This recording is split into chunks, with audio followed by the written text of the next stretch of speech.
Hello, everybody. Marriage Chronicles, Volume 3.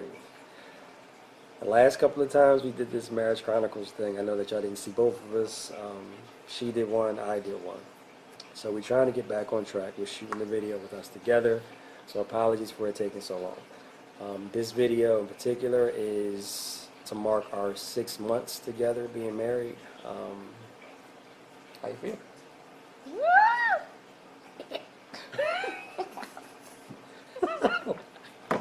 About to cut the whole thing. No. Yeah, I mean, I feel the same. I'm just not going to make any noises. But I did notice that I didn't get to tell you guys, what I learned in the 6-month period. You actually got a chance to do it when you shot the video upstairs by yourself. So before we get into that, I just kind of wanted to speak on your video because I felt like I didn't get a chance to respond. So the very first thing you said was a nigga was sensitive. I explained it though. I ain't sensitive. You can't call a real nigga No. sensitive. No. It wasn't like sensitive in the fact that you ain't tough. But like how you should be with your wife. Which is? Sensitive. Well, yeah, you're a soft spot. To my needs. You're a soft spot. Yeah. And yours, I guess. Okay. All right. Well, this is what I learned. So is that okay? Is that okay to use in that terminology? I also like the word sensitive. I guess but I get what you're saying. So I'm not gonna knock it. But whatever. This is what I learned about my wife. She's a micromanager. She micromanages everything. All right. I got to give you an example. Okay, boom. One day it was me, my wife, and my daughter, or our daughter, Layla. We was having dinner. At a particular point, Layla says, "Hey, Chris, can you get me some juice?" All right, cool. No problem. So I go in there. I tell Lo, "Hey, I'm about to get Lay some juice or whatever." All right, cool. So I go grab a cup out, yay high. I go grab a cup. Now, mind you, she's 3. All right, cool. So I go grab this cup. I go get the juice out the refrigerator. I then walk over to my wife, right? And I hand her the juice. I then hold the cup for her to pour the juice into the cup. Reason being... Can I interrupt you? No, go ahead. You don't need a reason, but keep going. Never mind. Reason being, I'm not as familiar with portions of, how much a child can eat and everything else, because I'm still new at this. So I figured, all right, you know what? My wife knows, obviously, so let her pour the juice, and, then she can stop wherever it's supposed to be stopped or whatever. And then I'll know from then on, all right, cool, this is how much Layla drinks. She looks at me like I'm retarded when I, tilt the cup. So I then take the juice, and I start pouring it in a cup. I pour about half a cup, right? Because I'm thinking all right, she should be able to drink this, and if she doesn't drink it, I'll drink the rest, whatever. Pour about half a cup.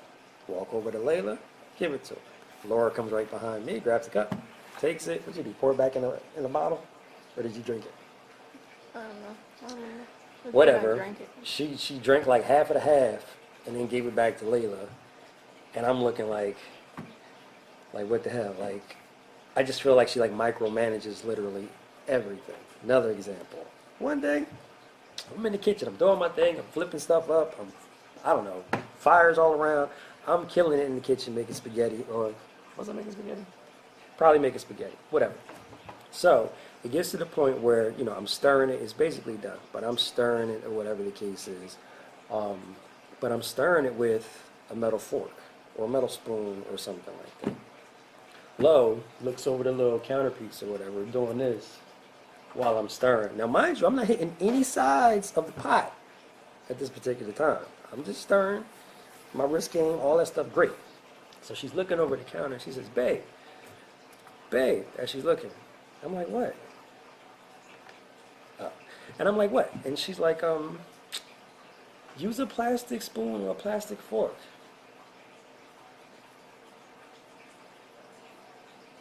Any objections to any of this? No. Okay. No, I'm gonna let you finish. Oh no, that's pretty much it. Everything that I do, she kind of Lies. Okay. Let's hear it. First and foremost. Wait. No. Time out. No. I'll let you finish. Wait, you're right. But before finish. you say lies, am I lying about these things? Like, did these not happen? Or I did not micromanage. I'm not a micromanager. that's good. Golly. So, the first example, this is not the first time Chris has poured Layla some juice. So, no, it wasn't. No, It was not the first time. The first time he poured her some juice, I showed him how much to pour her. Oh, he was like, oh, my bad. All right, cool. She's 3, mind you. So she was 2, but she's 3 now. So I showed him. So the next time, like that instance when you talk about her pouring the juice, I felt like, all right, you should have known. Like, all right, no, let me finish. You should have known, because I had already showed you. Don't give her a full cup, because she's 3. No. Let me finish. Go ahead. So, you know what I mean? Like, I had already showed you how much to give you, so you should have known. Like, first, so she's 3, so you don't have to give her a whole cup, because she's 3. She don't need a whole cup. She don't drink. Her stomach and system is not as big as ours, so you know it was like you fill that thing all the way up. It was a half a cup. You lying? It was a half a cup. No, it wasn't. It wasn't. And the other one? What was the other one? The spaghetti meat, risking pop. Oh, bet. So I just got these new pots, maybe like, you know, a few months before we got married. And bruh came over here just whipping it with the metal spoon and my not stainless steel, and my non-stick pans. So how'd I get to bruh? So I'm like, yo, babe, it's mad plastic silverware, spoon Mind stirrer. you, I wasn't hitting any sides though. I wasn't scraping anything. No, you was. You don't realize. You yes, don't. You can hear it. That's why. You don't use metal spoons, period. Because you have to somehow get to the bottom, right, of the pot, right? I wasn't. You gotta get to the bottom. You gotta stir everything up, right? You just don't leave spots just there because you got a metal spoon. Nah, you gotta stir the whole thing. If you got skills, you can get down pretty low without. Nah. I've been making spaghetti for mad long. I'm just saying, I've been doing this. And you've been scratching up pots for mad long, bruh. So, oh, Jesus. Okay. Anyway, moving on. That's what I learned. All right. There's some other stuff, but that's the big one. That's the one that kind of. I mean, yo, you tell me, like, not you, the audience. Please tell me if I'm wrong, because if anybody. First of all, the women going to agree with you with the pot thing, because women in pots is just a thing. Try not to be sexist here, but I'm just saying, like, y'all going to. I know they're going to agree with you on that one. The other one, y'all got to understand. Any man or female should agree with me on the pot thing. Like, my thing is, if you have non-stick pan, why would you use a metal spoon? You supposed to, and then you got to turn around and buy a whole new pot set because you got mad scratches, and then it don't stick no more. It's not non-stick no more. You're not respecting my wrist. What happens? You're not respecting the wrist game.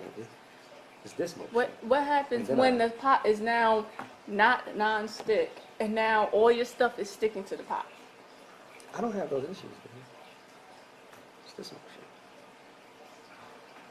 Anyway, that's the biggest thing I learned about my wife within 6 months. Not a huge deal.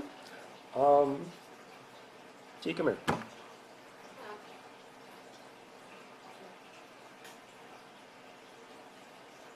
About to introduce y'all to G real quick.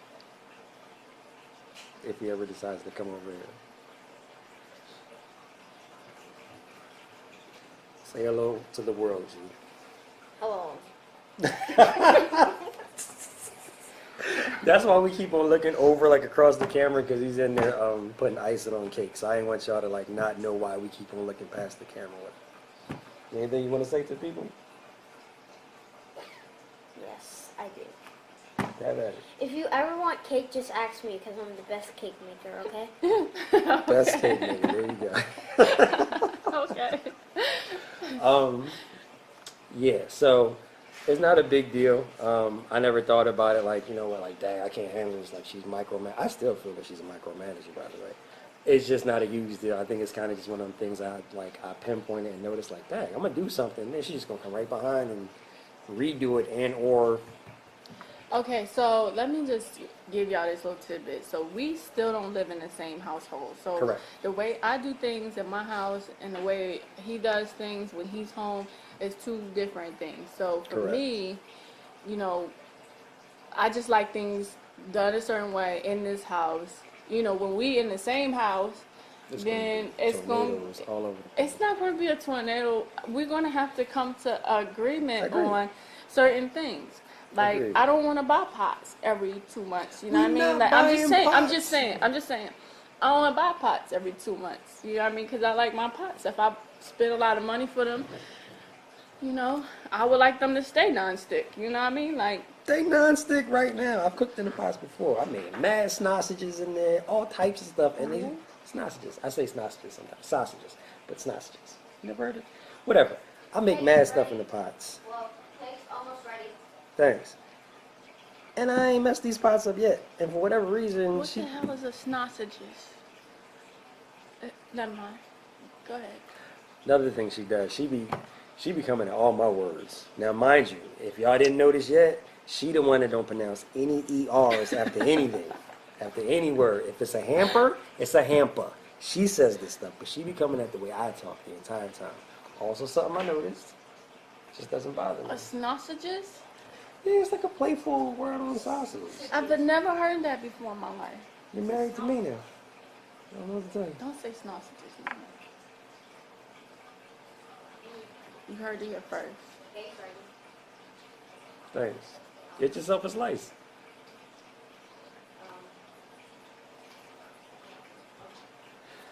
However, out of all the stuff that I also learned about her, I did learn a few things about myself. She wasn't 100% wrong with the attitude thing, which she said on her video about my attitude being extra.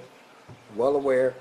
I've been aware of it before we got married. I'm pretty sure I warned you. Hopefully I did. I mean, I knew about your attitude. Right. I just... Okay.